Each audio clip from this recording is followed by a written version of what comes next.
si bien hemos asistido a una colonización en los tiempos en los que España tiene presencia, pero hoy políticas públicas, hoy desde el propio Estado peruano y la forma como está estructurado nuestro Estado, tiene pensamiento colonial y también tiene un pensamiento de carácter monocultural.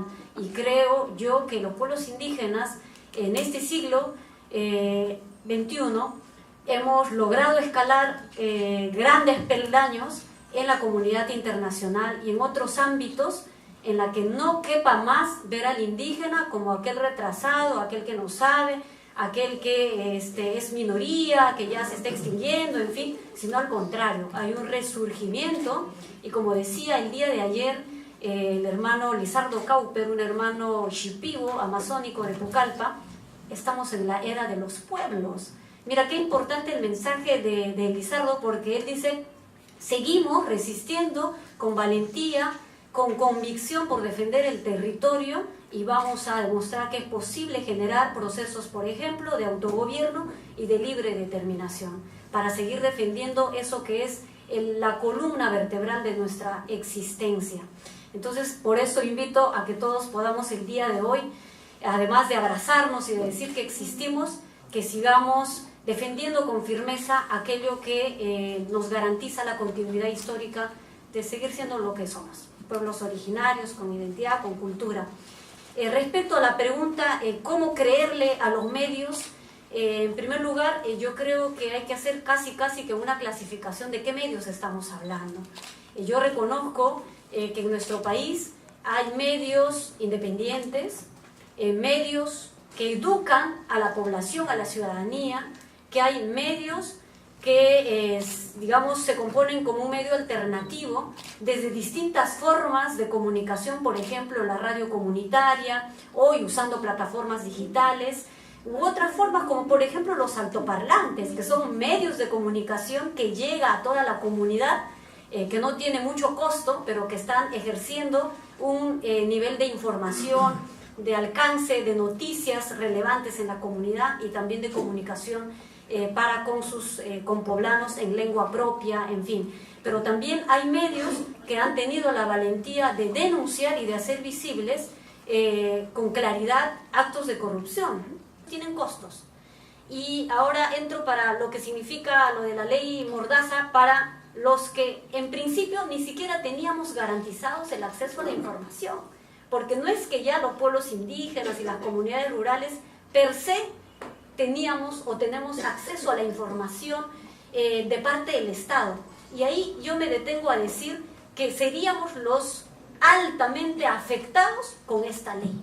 O sea, no justifica, sino más bien la empeora, porque los que menos acceden a esta información, hoy con esta ley estaremos realmente restringidos y prohibidos casi de tener información de campañas, de información básica en contextos de emergencia y entre otros que podría incluso revitalizarse.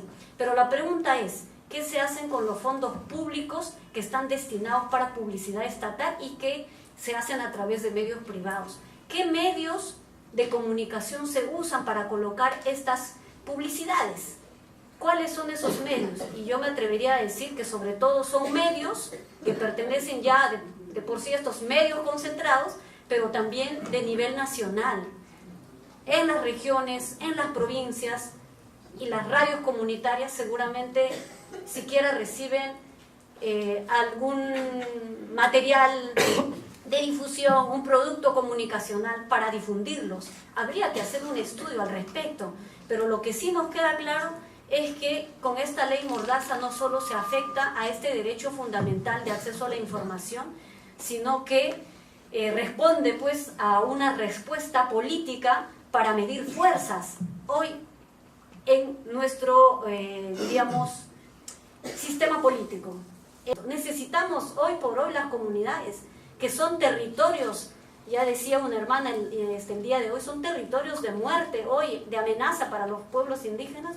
Se hace cada vez más indispensable ese acceso y ese derecho a la libre expresión por un lado y el derecho a la comunicación. Como ciudadana y como indígena, creo que nuestra mayor aspiración es lograr tener un verdadero sistema de comunicación indígena que no ridiculice nuestra imagen, que no estigmatice, que no haga morbo con la imagen indígena, sino que nos transmita en dignidad y como somos y como aportantes a la humanidad y a la sociedad, con saberes, con conocimientos, con capacidades.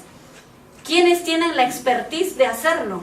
Algunos comunicadores, que seguramente en esta sala lo hay, pero necesitamos tener también periodistas indígenas y no indígenas especializados en temas indígenas para que no sigan mirándonos como figuras de folclore o aquellos indígenas que siguen estando en una etapa, digamos, de casi incivilización, que no lo somos, no estamos ya en ese tiempo, tampoco lo hemos estado nunca, pero se hace necesario. Así que yo los invito a reflexionar en ese sentido y a que podamos generar especialidad también en comunicación indígena, desde los indígenas, con los no indígenas, para seguir creciendo.